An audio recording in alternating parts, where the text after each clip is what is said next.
پیارے ویورز، امید کرتی ہوں کہ آپ سب خیریت سے ہوں گے اور اپنی زندگیوں میں خوش ہوں گے۔ آج آپ کے سامنے پھر سے حاضر ہیں ایک بہت ہی دلچسپ اور سبق آموز کہانی کے ساتھ۔ آج کی کہانی بہت ہی ایک اچھی کہانی ہے اور اس میں ایک سے زیادہ مورل لیسنز ہیں جو ہمیں سیکھنے کو ملیں گے۔ کہانی کا نام ہے عقل مند خرگوش، تو چلیں سنتے ہیں۔ ایک جنگل میں تمام جنگلی جانور ہونہار شیر سے بہت پریشان رہتے تھے۔ اس سرسبز جنگل میں ہر قسم کے جانوروں نے اپنے اپنے ٹھکانے بنا رکھے تھے۔ وہ جنگل میں آزادی کے ساتھ اچھل کود اور گھوم پھر نہیں سکتے تھے۔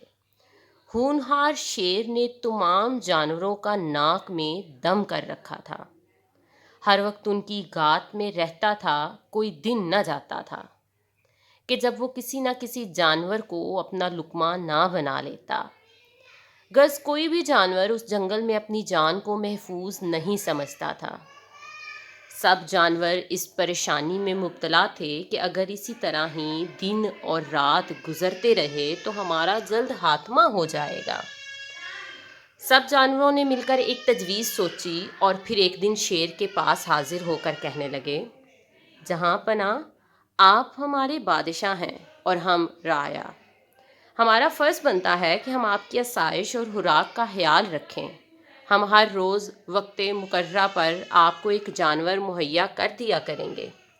آپ کو آگے پیچھے جا کر تکلیف فرمانے کی حاجت نہیں رہے گی۔ ہماری صرف اتنی التجا ہے کہ ہم آپ سب کے لیے پریشانی کا باعث نہ بنیں تاکہ ہم جنگل میں بے خوف و خطر گھوم سکیں۔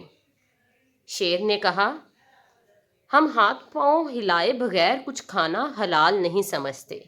پہلے کوشش پھر توکل ہمارا حصہ ہے۔ حرکت میں برکت ہے۔ مجھے اللہ نے ہاتھ پاؤں دیے ہیں، میں ان سے کام لوں گا، میں غیر کا مارا ہوا کیوں کھاؤں؟ الغرض ہونہار شیر نے انہوں نے عہد کیا کہ اس کول و قرار میں تمہیں کوئی نقصان نہیں ہوگا۔ زندہ جانور وقت مقررہ پر آپ کے پاس پہنچ جایا کرے گا، آپ خود اس کا شکار کر کے کھا لیا کریں۔ کافی بحث اور تکرار کے بعد شیر نے ان کی یہ تجویز منظور کر لی۔ اس معاہدے کے بعد تمام جانور روزانہ ایک مقررہ وقت پر جگہ پر اکٹھے ہو جاتے۔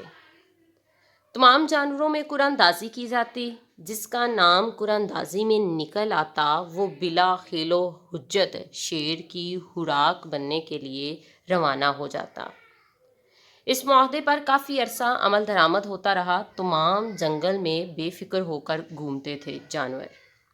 چونکہ شیر کو باقاعدہ کھانا مل رہا تھا اس لیے وہ بھی جانوروں کو ناحق تنگ نہیں کرتا تھا، اور اس معمول کی قرعہ اندازی میں ایک دن خرگوش کے نام کا قرعہ نکل آیا۔ جب یہ ساگر دور خرگوش کے پاس آیا تو اس نے پکار کر کہا، اے دوستو، یہ ظلم اور ستم کب تک جاری رہے گا؟ یہ ہماری قربانیوں کا سلسلہ بھی ختم ہوگا کہ نہیں؟ دوسرے جانوروں نے جب خرگوش کے یہ تیور دیکھے تو انہوں نے کہا، ہم نے اتنے دن تک اپنا وعدہ پورا کیا، اب تو ہم کو رسوا نہ کر ورنہ شیر پھر سے شکار کرنا شروع کر دے گا، اس طرح پھر ہم سب کی جان ہلاکت میں پڑ جائے گی۔ خرگوش نے کہا، دوستو، مجھے مہلت دو کہ شیر کے ظلم اور ستم کے پنجے سے جان چھڑانے کے لیے کوئی تدبیر کروں تاکہ ہم اس مصیبت سے ہمیشہ ہمیشہ کے لیے بے خوف ہو جائیں۔ دوسرے جانوروں نے کہا، اے گدھے، ہماری بات مان جا، تو اپنی قدر پہچان، چھوٹا منہ بڑی بات، یہ کام تمہارے بس کا نہیں۔ خرگوش نے کہا، خدا چونٹی سے ہاتھی مروا سکتا ہے، ذرا صبر سے کام لو اور دیکھو کہ پردہ غیب سے کیا ظہور میں آتا ہے۔ وہ کہنے لگا، دوستو، مجھے خدا نے الہام کیا ہے، مجھ جیسے ایک کمزور کے ذہن میں ایک مضبوط رائے آئی ہے۔ جانوروں نے اس سے پوچھا، تمہارے ذہن میں کون سی بات آئی ہے؟ ہمیں بھی اس سے آگاہ کر۔ مشورہ کر لینا عقل مندی ہے، اس سے مزید روشن پہلو سامنے آ جاتے ہیں۔ خرگوش نے کہا، راز بسر عام کھولنا بے وقوفی ہے کیونکہ اس سے جان کا خطرہ ہوتا ہے۔ اس نے کہا، ہر راز کہنے کے لائق نہیں ہوتا۔ مولانا روم علیہ السلام فرماتے ہیں ان 3 چیزوں کے متعلق لب کشائی نہیں کرنی چاہیے: سفر، سونا یعنی آپ کی مال اور دولت، اور منزل، کیونکہ ان تینوں چیزوں کے دشمن اور مخالف بہت ہوتے ہیں۔ خرگوش گھر بیٹھا رہا اور وقت مقررہ سے تقریباً 1 گھنٹہ تاخیر سے روانہ ہوا۔ شیر کو جب وقت مقررہ پر خوراک نہ ملی تو اس کے غیظ و غضب کی انتہا نہ رہی۔ بار بار زمین پر پنجے مارتا اور کہتا کہ افسوس، میں ان کمینوں کی چکنی چپڑی باتوں میں آ گیا۔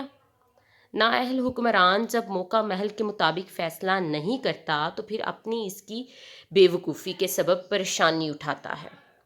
شیر غصے کی حالت میں گرج رہا تھا۔ اس نے دور سے خرگوش کو تیزی سے اپنی طرف آتے دیکھا۔ جب وہ قریب آیا تو شیر نے گھرا کر کہا، اے کمینے نابکار، تو نے اتنی دیر کیوں لگا دی؟ خرگوش نے دستے بستہ عرض کیا، اے بادشاہ سلامت، اگر جان کی ایمان پاؤں تو دیر آنے کی وجہ بیان کروں۔ اے جنگل کے بادشاہ، تم پر ہم سب جانور قربان۔ آج میں اور میرا ایک بھائی خوانے شاہی کے لیے روانہ ہوئے تو راستے میں ایک اور شیر نے ہمیں آ گھیرا۔ اس نے ہم دونوں کو لقمۂ تر بنانا چاہا۔ ہم نے اسے بتایا کہ ہم اپنے شہنشاہ کی طرف جا رہے ہیں اور ہمیں وقت پر پہنچنا ہے۔ اس نے کہا، بادشاہ میں ہوں، تمہیں کسی اور کے پاس جانے کی ضرورت نہیں۔ اس نے میرے ساتھی کو، جو مجھ سے زیادہ خوبرو اور صحت مند تھا، اسے پکڑ لیا۔ میں بڑی مشکل سے اپنی جان بچا کر آپ کی طرف بھاگ کر آیا ہوں۔ میں نے اس سے کہا، تو مجھے چھوڑ دے تاکہ میں اپنے بادشاہ کی زیارت کر لوں اور اسے تیرے متعلق آگاہ کر دوں۔ اے بادشاہ سلامت، آئندہ شیر کی وجہ سے راستہ بند ہو گیا ہے۔ اگر تو معمول کے مطابق روز آنا چاہتا ہے تو پہلے ہمارا یہ راستہ صاف کر۔ خرگوش کی یہ باتیں سن کر شیر کا خون کھول اٹھا اور غضبناک ہو کر کہنے لگا، وہ کون ہے جس نے میری علمداری میں قدم رکھا اور میرا شکار چھین لیا؟ میں جب تک اس کا کام تمام نہ کر ڈالوں کھانا حرام سمجھوں گا۔ اے خرگوش، میرے ساتھ چل اور مجھے اس نابکار کا پتہ بتا۔ خرگوش رہبر کی طرح اس کے آگے آیا تاکہ اسے اپنے جال کی طرف لے کر چلے۔ خرگوش کے مکر کا جال شیر کا پھندا تھا۔ عجیب خرگوش تھا کہ شیر کو اچک لے گیا۔ دشمن اگر تجھ سے دوستانہ بات کرے تو جال سمجھ، اگر چاہ وہ تیرے حق میں بہتر ہی کہہ رہا ہو۔ اگر وہ تجھے شکر دے تو اسے زہر سمجھ، اگر تجھ پر وہ مہربانی کرے تو قہر سمجھ۔ خرگوش بڑے حوصلے اور اعتماد کے ساتھ شیر کے آگے آگے چل رہا تھا۔ ایک شکستہ کنویں کے قریب وہ ٹھٹک کر کھڑا ہو گیا۔ شیر نے للکار کر کہا، آگے بڑھ، پیچھے قدم کیوں ہٹاتا ہے؟ خرگوش نے کہا، سرکار، میرے ہاتھ پیر جواب دے گئے ہیں، میری روح کانپ رہی ہے اور دل دھڑک رہا ہے، کیونکہ وہ ظالم شیر اسی کنویں میں رہتا ہے اور میرے ساتھی کو پکڑ کر اسی کنویں میں لے گیا ہے۔ اس خوف سے مجھے آگے بڑھنے کی ہمت نہیں ہو رہی۔ حضور، اگر آپ مجھے اپنی بغل میں اٹھا لیں تو پھر میں آگے بڑھ سکتا ہوں۔ شیر نے خرگوش کو بغل میں لے لیا اور اس طرح دونوں کنویں کے قریب پہنچے۔ شیر نے خرگوش کو اپنی بغل میں لیے کنویں میں جھانکا تو اسے اپنا اور خرگوش کا عکس پانی میں دکھائی دیا۔ اس نے سمجھا کہ واقعی کوئی شیر خرگوش کو پکڑے کھڑا ہے۔ جب قضا آتی ہے تو عقل پر پردہ پڑ جاتا ہے۔